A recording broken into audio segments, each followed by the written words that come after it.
numbers, but BJP seems to be doing quite well. It's too early to say. Frankly, the postal ballot is really not even the beginning of counting of the electoral voting machines. So it means nothing at this point. I think it could go any way. But we do know, I think, from all the exit polls, even though exit polls come with many, many caveats, there's a clear trend.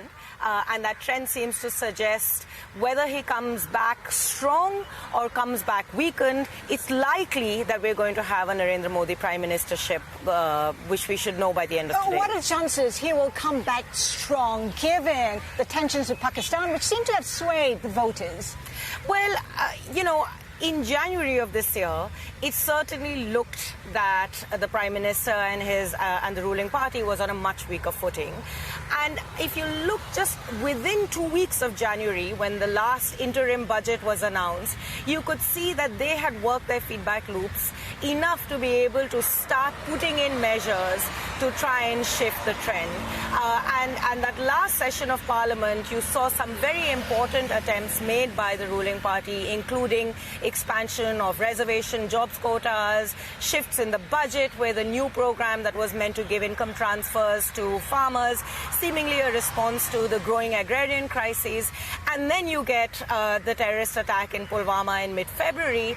And if there is one political party that's able to capitalize on a national moment like this, particularly when it comes to national security, it is the BJP and the ruling party, and they did so effectively. What it did, I think, more importantly, is that it stymied the opposition momentum.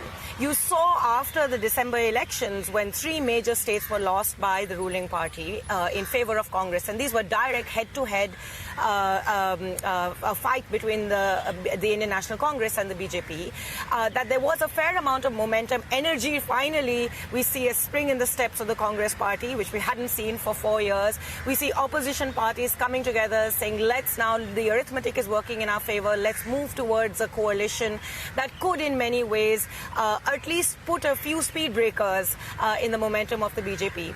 And somewhere in February, I think, post-Pulwama, post the terrorist attacks, and following that, the somewhat muscular positioning that India took vis-a-vis Pakistan, the opposition lost the wind in its sails. I want to jump in here. Just how divided is the country?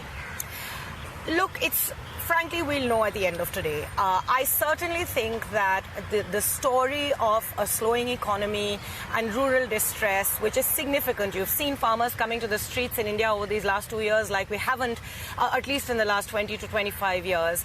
That's real. The question is, to what extent is the Prime Minister's own charisma and appeal? And don't forget, this has been a Modi election. It was a Modi election in 2014. Now it's a Modi election in 2019 as well.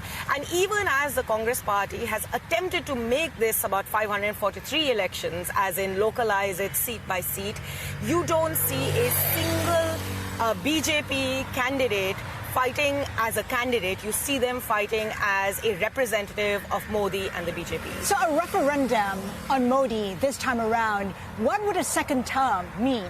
What would he bring? Well, I think that's an open question.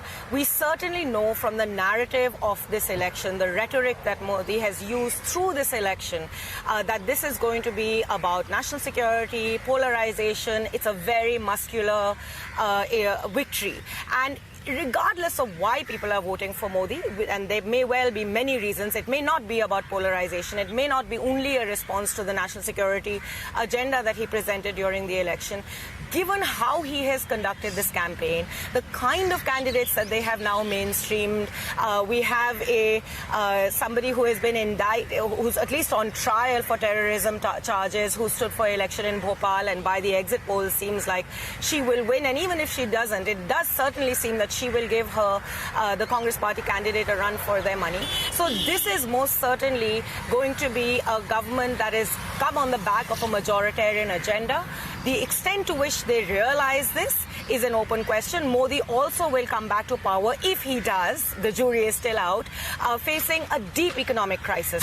Let's not forget, private investment is down, consumption is slow. The Indian economy is perhaps not in dire straits yet, but it's certainly on the way to get to dire straits. The government has hidden this. by not revealing numbers, through statistical jugglery. But the reality is the economy is on a slowdown, and there's a very, very serious agenda of reform that needs to be picked up as soon as the government comes into power. Otherwise, India itself and its economy is going to be in some jeopardy.